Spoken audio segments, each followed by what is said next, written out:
La Bible en un an, le 20 décembre, le second livre des Chroniques, chapitre 11, verset 5, au chapitre 13, verset 23 à, le livre des Psaumes, chapitre 139, verset 1 à 24, le livre des Proverbes, chapitre 30, versets 18 et 19, l'Apocalypse, chapitre 11, versets 1 à 19.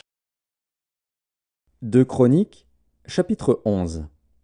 Roboam demeura à Jérusalem, et il bâtit des villes fortes en Juda. Il bâtit Bethléem, Étam, Tekoa, Beth-Tsur, Soko, Adulam, Gath, Marécha, Dzif, Adoraïm, Lakis, Azeka, Tsoréa, Ajalon et Hébron, qui étaient en Juda et en Benjamin, et il en fit des villes fortes. Il les fortifia, et y établit des commandants, et des magasins de vivres, d'huile et de vin. Il mit dans chacune de ces villes des boucliers et des lances, et il les rendit très fortes. Juda et Benjamin étaient à lui. Les sacrificateurs et les Lévites qui se trouvaient dans tout Israël quittèrent leur demeure pour se rendre auprès de lui.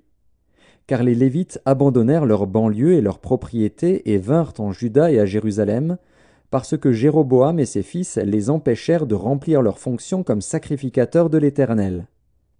Jéroboam établit des sacrificateurs pour les hauts lieux, pour les boucs et pour les veaux qu'il avait faits. Ceux de toutes les tribus d'Israël qui avaient à cœur de chercher l'Éternel, le Dieu d'Israël, suivirent les Lévites à Jérusalem pour sacrifier à l'Éternel, le Dieu de leur père. Ils donnèrent ainsi de la force au royaume de Juda et affermirent Roboam, fils de Salomon, pendant 3 ans, car ils marchèrent pendant 3 ans dans la voie de David et de Salomon. Roboam prit pour femme Mahalat, fille de Jérimoth, fils de David et d'Abikaïl, fille d'Éliab, fils d'Isaïe. Elle lui enfanta des fils, Josh, Shemaria et Tzaham. Après elle, il prit Maaka, fille d'Absalom. Elle lui enfanta Abijah, Ataï, Ziza et Shélomis. Roboam aimait Maaka, fille d'Absalom, plus que toutes ses femmes et ses concubines. Car il eut 18 femmes et 60 concubines, et il engendra 28 fils et 60 filles. Roboam donna le premier rang à Abijah, fils de Maaka, et l'établit chef parmi ses frères, car il voulait le faire roi. Il agit avec habileté en dispersant tous ses fils dans toutes les contrées de Juda et de Benjamin, dans toutes les villes fortes. Il leur fournit des vivres en abondance, et demanda pour eux une multitude de femmes. 2 Chroniques, chapitre 12. Lorsque Roboam se fut affermi dans son royaume et qu'il eut acquis de la force, il abandonna la loi de l'Éternel, et tout Israël l'abandonna avec lui. La 5e année du règne de Roboam, Shishak, roi d'Égypte, monta contre Jérusalem, parce qu'ils avaient péché contre l'Éternel. Il avait 1200 chars et 60 000 cavaliers. Et il vint d'Égypte avec lui un peuple innombrable, des Libyens, des Sukiens et des Éthiopiens. Il prit les villes fortes qui appartenaient à Juda, et arriva jusqu'à Jérusalem. Alors Shemaéja, le prophète, se rendit auprès de Roboam et des chefs de Juda qui s'étaient retirés dans Jérusalem à l'approche de Shishak, et il leur dit : Ainsi parle l'Éternel. Vous m'avez abandonné, je vous abandonne aussi, et je vous livre entre les mains de Shishak. Les chefs d'Israël et le roi s'humilièrent et dirent : L'Éternel est juste. Et quand l'Éternel vit qu'il s'humiliait, la parole de l'Éternel fut ainsi adressée à Shemaéja. Ils se sont humiliés, je ne les détruirai pas, je ne tarderai pas à les secourir, et ma colère ne se répandra pas sur Jérusalem par Shishak. Mais ils lui seront assujettis, et ils sauront ce que c'est que me servir ou servir les royaumes des autres pays. Shishak, roi d'Égypte, monta contre Jérusalem. Il prit les trésors de la maison de l'Éternel et les trésors de la maison du roi, il prit tout. Il prit les boucliers d'or que Salomon avait faits. Le roi Roboam fit à leur place des boucliers d'airain, et il les remit aux soins des chefs des coureurs, qui gardaient l'entrée de la maison du roi. Toutes les fois que le roi allait à la maison de l'Éternel, les coureurs venaient et les portaient, puis ils les rapportaient dans la chambre des coureurs. Comme Roboam s'était humilié, l'Éternel détourna de lui sa colère et ne le détruisit pas entièrement. Et il y avait encore de bonnes choses en Juda. Le roi Roboam s'affermit dans Jérusalem et régna. Il avait 41 ans lorsqu'il devint roi, et il régna 17 ans à Jérusalem, la ville que l'Éternel avait choisie sur toutes les tribus d'Israël pour y mettre son nom. Sa mère s'appelait Naama, l'Ammonite. Il fit le mal, parce qu'il n'appliqua pas son cœur à chercher l'Éternel. Les actions de Roboam, les premières et les dernières, ne sont-elles pas écrites dans les livres de Shemaéja, le prophète, et d'Iddo, le prophète, parmi les registres généalogiques? Il y eut toujours guerre entre Roboam et Jéroboam. Roboam se coucha avec ses pères, et il fut enterré dans la ville de David. Et Abija, son fils, régna à sa place. 2 Chroniques, chapitre 13. La 18e année du règne de Jéroboam, Abija régna sur Juda. Il régna 3 ans à Jérusalem. Sa mère s'appelait Mikaja, fille d'Uriel, de Gibéa. Il y eut guerre entre Abija et Jéroboam. Abija engagea les hostilités avec une armée de vaillants guerriers, 400 000 hommes d'élite. Et Jéroboam se rangea en bataille contre lui avec 800 000 hommes d'élite, vaillants guerriers. Du haut du mont Tsémaraïm, qui fait partie de la montagne d'Éphraïm, Abija se leva et dit : « Écoutez-moi, Jéroboam et tout Israël. Ne devez-vous pas savoir que l'Éternel, le Dieu d'Israël, a donné pour toujours à David la royauté sur Israël, à lui et à ses fils, par une alliance inviolable ? Mais Jéroboam, fils de Nebat, serviteur de Salomon, fils de David, s'est levé et s'est révolté contre son maître. Des gens de rien, des hommes pervers, se sont rassemblés auprès de lui et l'ont emporté sur Roboam, fils de Salomon. Roboam était jeune et craintif, et il manqua de force devant eux. Et maintenant, vous pensez triompher du royaume de l'Éternel, qui est entre les mains des fils de David, et vous êtes une multitude nombreuse, et vous avez avec vous les veaux d'or que Jéroboam vous a fait pour Dieu.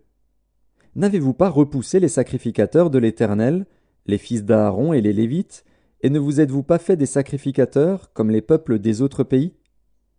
Quiconque venait avec un jeune taureau et 7 béliers, afin d'être consacré, devenait sacrificateur de ce qui n'est point Dieu. Mais pour nous, l'Éternel est notre Dieu, et nous ne l'avons point abandonné. Les sacrificateurs au service de l'Éternel sont fils d'Aaron, et les Lévites remplissent leurs fonctions. Nous offrons chaque matin et chaque soir des holocaustes à l'Éternel, nous brûlons le parfum odoriférant, nous mettons les pains de proposition sur la table pure, et nous allumons chaque soir le chandelier d'or et ses lampes. Car nous observons les commandements de l'Éternel, notre Dieu. Et vous l'avez abandonné. Voici, Dieu et ses sacrificateurs sont avec nous, à notre tête, et nous avons les trompettes retentissantes pour les faire résonner contre vous. Enfants d'Israël, ne faites pas la guerre à l'Éternel, le Dieu de vos pères, car vous n'auriez aucun succès. Jéroboam les prit par derrière au moyen d'une embuscade, et ses troupes étaient en face de Juda, qui avait l'embuscade par derrière. Ceux de Juda s'étant retournés eurent à combattre devant et derrière. Ils crièrent à l'Éternel, et les sacrificateurs sonnèrent des trompettes. Les hommes de Juda poussèrent un cri de guerre, et, au cri de guerre des hommes de Juda, l'Éternel frappa Jéroboam et tout Israël devant Abija et Juda. Les enfants d'Israël s'enfuirent devant Juda, et Dieu les livra entre ses mains. Abija et son peuple leur firent éprouver une grande défaite, et 500 000 hommes d'élite tombèrent morts parmi ceux d'Israël. Les enfants d'Israël furent humiliés en ce temps, et les enfants de Juda remportèrent la victoire, parce qu'ils s'étaient appuyés sur l'Éternel, le Dieu de leur père. Abija poursuivit Jéroboam et lui prit des villes, Béthel et les villes de son ressort, Jéchana et les villes de son ressort, et Éphron et les villes de son ressort. Jéroboam n'eut plus de force du temps d'Abija, et l'Éternel le frappa, et il mourut. Mais Abija devint puissant. Il eut 14 femmes, et engendra 22 fils et 16 filles. Le reste des actions d'Abija, ce qu'il a fait et ce qu'il a dit, cela est écrit dans les mémoires du prophète Iddo. Abija se coucha avec ses pères, et on l'enterra dans la ville de David. Psaume 139. Au chef des chantres, de David, psaume. Éternel, tu me sondes et tu me connais. Tu sais quand je m'assieds et quand je me lève, tu pénètres de loin ma pensée. Tu sais quand je marche et quand je me couche, et tu pénètres toutes mes voies, car la parole n'est pas sur ma langue, que déjà, ô Éternel, tu la connais entièrement. Tu m'entoures par derrière et par devant, et tu mets ta main sur moi. Une science aussi merveilleuse est au-dessus de ma portée, elle est trop élevée pour que je puisse la saisir. Où irai-je loin de ton esprit, et où fuirai-je loin de ta face? Si je monte aux cieux, tu y es. Si je me couche au séjour des morts, t'y voilà. Si je prends les ailes de l'aurore, et que j'aille habiter à l'extrémité de la mer, là aussi ta main me conduira, et ta droite me saisira. Si je dis, au moins les ténèbres me couvriront, la nuit devient lumière autour de moi. Même les ténèbres ne sont pas obscures pour toi, la nuit brille comme le jour, et les ténèbres comme la lumière. C'est toi qui as formé mes reins, qui m'as tissé dans le sein de ma mère. Je te loue de ce que je suis une créature si merveilleuse. Tes œuvres sont admirables, et mon âme le reconnaît bien. Mon corps n'était point caché devant toi lorsque j'ai été fait dans un lieu secret, tissé dans les profondeurs de la terre. Quand je n'étais qu'une masse informe, tes yeux me voyaient, et sur ton livre étaient tous inscrits les jours qui m'étaient destinés avant qu'aucun d'eux existât. Que tes pensées, ô Dieu, me semblent impénétrables, que le nombre en est grand. Si je les compte, elles sont plus nombreuses que les grains de sable. Je m'éveille, et je suis encore avec toi. Ô Dieu, puisses-tu faire mourir le méchant? Homme de sang, éloignez-vous de moi. Ils parlent de toi d'une manière criminelle, ils prêtent ton nom pour mentir, eux, tes ennemis. Éternel, n'aurais-je pas de la haine pour ceux qui te haïssent, du dégoût pour ceux qui s'élèvent contre toi? Je les hais d'une parfaite haine, ils sont pour moi des ennemis. Sonde-moi, ô Dieu, et connais mon cœur. Éprouve-moi et connais mes pensées. Regarde si je suis sur une mauvaise voie, et conduis-moi sur la voie de l'éternité. Livre des Proverbes, chapitre 30. Il y a 3 choses qui sont au-dessus de ma portée, même 4, que je ne puis comprendre. La trace de l'aigle dans les cieux, la trace du serpent sur le rocher, la trace du navire au milieu de la mer, et la trace de l'homme chez la jeune femme. Apocalypse de Jean, chapitre 11. On me donna un roseau semblable à une verge en disant « Lève-toi et mesure le temple de Dieu, l'autel et ceux qui y adorent. Mais le parvis extérieur du temple, laisse-le en dehors et ne le mesure pas, car il a été donné aux nations, et elles fouleront aux pieds la ville sainte pendant 42 mois. Je donnerai à mes 2 témoins le pouvoir de prophétiser revêtus de sacs pendant 1260 jours. Ce sont les 2 oliviers et les 2 chandeliers qui se tiennent devant le Seigneur de la terre. Si quelqu'un veut leur faire du mal, du feu sort de leur bouche et dévore leurs ennemis. Et si quelqu'un veut leur faire du mal, il faut qu'ils soient tués de cette manière.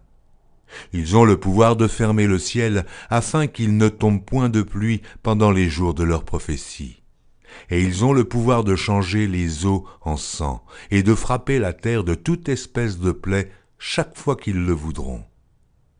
Quand ils auront achevé leur témoignage, la bête qui monte de l'abîme leur fera la guerre, les vaincra et les tuera. Et leurs cadavres seront sur la place de la grande ville, qui est appelée, dans un sens spirituel, Sodome et Égypte, la même où leur Seigneur a été crucifié.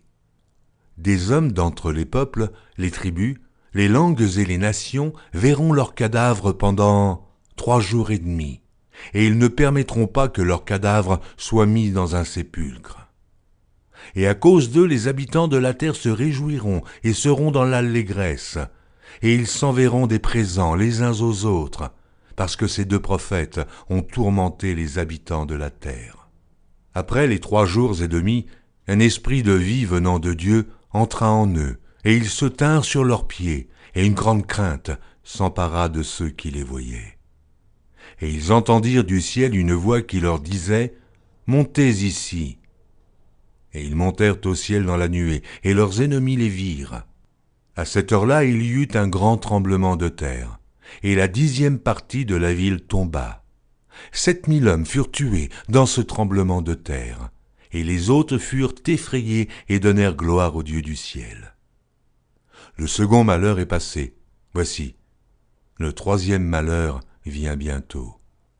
Le 7e ange sonna de la trompette, et il y eut dans le ciel de fortes voix qui disaient « Le royaume du monde est remis à notre Seigneur et à son Christ, et il régnera au siècle des siècles. » Et les 24 vieillards, qui étaient assis devant Dieu sur leur trône, se prosternèrent sur leurs faces, et ils adorèrent Dieu, en disant « Nous te rendons grâce, Seigneur Dieu Tout-Puissant, qui est et qui était, de ce que tu as saisi ta grande puissance et pris possession de ton règne. Les nations se sont irritées, et ta colère est venue, et le temps est venu de juger les morts, de récompenser tes serviteurs les prophètes, les saints et ceux qui craignent ton nom, les petits et les grands, et de détruire ceux qui détruisent la terre. Et le temple de Dieu dans le ciel fut ouvert, et l'arche de son alliance apparut dans son temple. Il y eut des éclairs, des voix, des tonnerres, un tremblement de terre et une forte grêle.